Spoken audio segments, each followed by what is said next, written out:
Hello, everyone. We are Group 23 and we're presenting the topic, the Turing Test. Our group members consist of Adam Christie Stewart, Ron Cruz, Nathan Mornsey, and Annika Wozni. In today's presentation, we'll be covering a few different contents. First, we will discuss what the Turing Test is. Then we will go over the history, a few examples, a summary, and then a reflection. Last, we will mention our reflective question and open the floor for all of you. So, what is the Turing Test?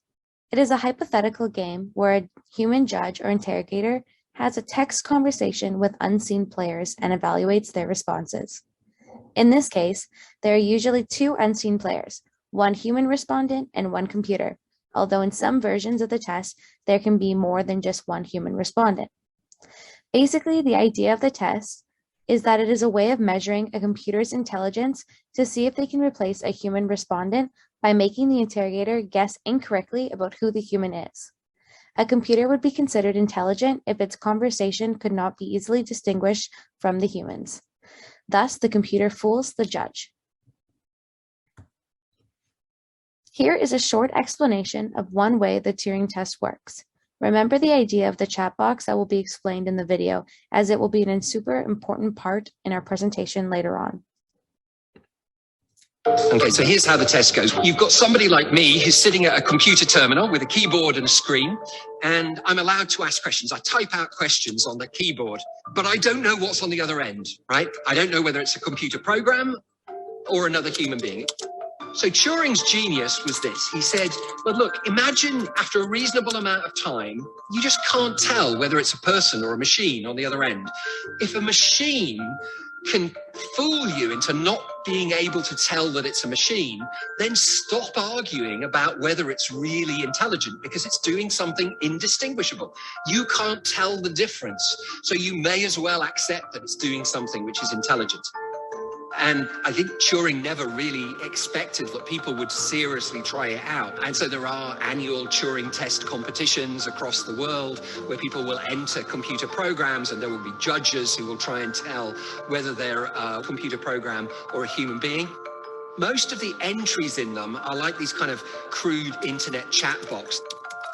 And what these chatbots do is they just look for keywords like sad or family or lonely or drunk or something like that. And they plug that keyword into a canned response.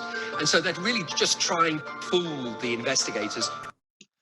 The history and milestones of the Turing test is as follows.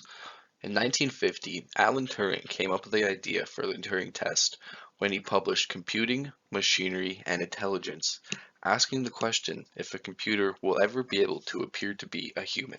It wasn't until 1964 that we got our first attempt at software aimed at emulating a human interaction.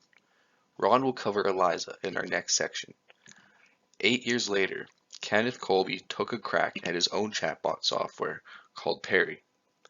Perry was able to excuse bad conversational skills as he was emulating a manic schizophrenic going off on tangents. Perry and ELIZA linked up and had the first AI-to-AI conversation as seen in the screenshot to the right. In 1990, a formal competition was formed that allowed AI teams to compete for cash prizes. The Levener Prize took place every year and is given to the team that creates the most convincing human-like AI and is presented in front of 3 judges. The grand prize for the competition is $100,000 and has yet to be claimed. In 1995, Alice, who won the Levener competition 3 years in a row, won with her natural language processing. In 2006, IBM's Watson AI beat 2 other contestants in a game of Jeopardy! Moving to 2010, we get Siri introduced as our pocket voice assistant, making chatbots mainstream. Other companies create their own variation in the coming years, such as Alexa. In 2014, we get our first Levener contestant to fool 1/3 of the judges with the bot Eugene Goostman. The winner of the last 4 competitions has been Mitsuku, a chatbot that was created in 2016 with its experience curated for the metaverse. This AI feels more realistic than ever when interacting within virtual reality, could be hard to tell Mitsuki apart from real-life players and avatars. Now, let's go over some examples we have. The first example we have is the first chatbot in the history of computer science. It was developed in 1966 by Joseph Weizenbaum, a German computer scientist and a professor at MIT. The program pretended to be a psychologist. It would repeatedly ask open-ended questions in order to keep the conversation going, and it did so by picking up a keyword from an input it received and asking questions about that keyword.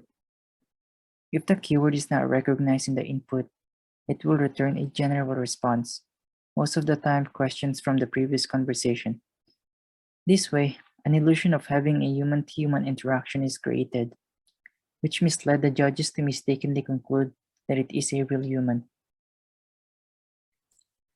Second example we have is a chatbot called Eugene Guzman. It was developed in 2001 by three Russian programmers, Vladimir Veselov, Eugene Demchenko, and Sergei Ulasin. Guzman was given a persona of a 13-year-old Ukrainian boy, and is said to have passed the Turing Test during the annual competition Loebner Prize in 2014. Guzman convinced the judges 32% of the time, and as a result, winning the competition. Having a background of a 13-year-old boy from another country allowed for inconsistency, broken English, and a mature worldview, and so those were interpreted as language and culture barriers. One of the main parts that contributed to its human-like persona is its typo corrector. Like humans, Guzman tries to understand typos that usually cause a lot of problems for computers than it does for humans. And lastly, we have TeslaBot, also known as Optimus. This is a robot in a humanoid form. It hasn't been tested yet as it's still being developed by Tesla. It's got hands with 10 fingers, it's got feet but without toes, it's 5 foot and 8 inches tall, and it can lift things up to 10 pounds with the arms extended. It has lots of cameras and installed with a full self-driving computer, which I don't see the purpose of, at least for now, since Tesla mentioned that the main purpose of the Tesla bot is to do dangerous, repetitive, or boring tasks. It is intended to be friendly, but if things go wrong, you don't have to worry, as according to Elon Musk, at a mechanical level, you can run away from it and most likely overpower it, as it can move fairly slow at a maximum speed of 5 miles per hour and can deadlift up to 150 pounds. Will Tesla bot pass the Turing test? In my opinion, it is unlikely for the Tesla bot to pass the Turing test, since it is more focused on being responsive to commands rather than doing critical self-thoughts, and have a personality. Furthermore, despite all the progress we have made in the AI industry, no modern computer has been able to successfully pass the Turing test without the intention of doing it so. Like the previous examples, they use tricks that target the flaws of the test, such as human thoughts and emotions of the judges. And also, Elon Musk himself said the robot probably won't work at first. Now, to quickly summarize what we covered. The Turing test is a hypothetical game where a computer is trying to fool judges by evaluating responses and guessing who is human. Once AI is indistinguishable from humans, they must have achieved intelligence, at least according to Turing. Turing came up with the game in 1950, and it took 14 years for someone to take a shot at it, and 64 years for anyone to even come close to beating it. We demonstrated 3 examples, Eliza being the first chatbot, and Eugene being the first to fool 1/3 of judges.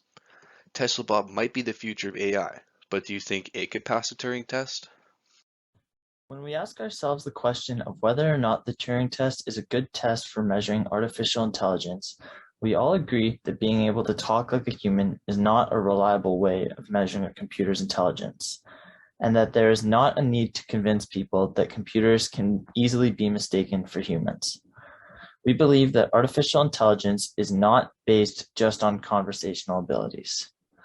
In addition, we believe that people need to know if they're communicating with a computer. 2 things that can cause inaccurate testing during the Turing test are unsophisticated judges and judges not being aware that they could be talking to a computer. We'd like to know your opinion on what you think. Let us know in the chat what your opinion is on whether or not the Turing test is a good way of measuring artificial intelligence.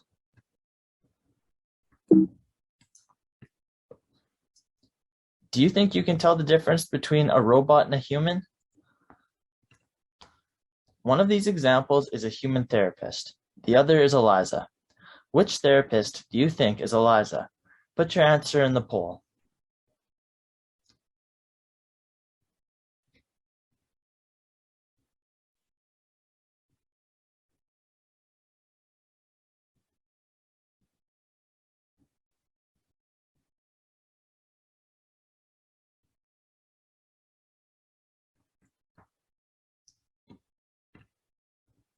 Thank you for listening. Do you guys have any questions? Let us know.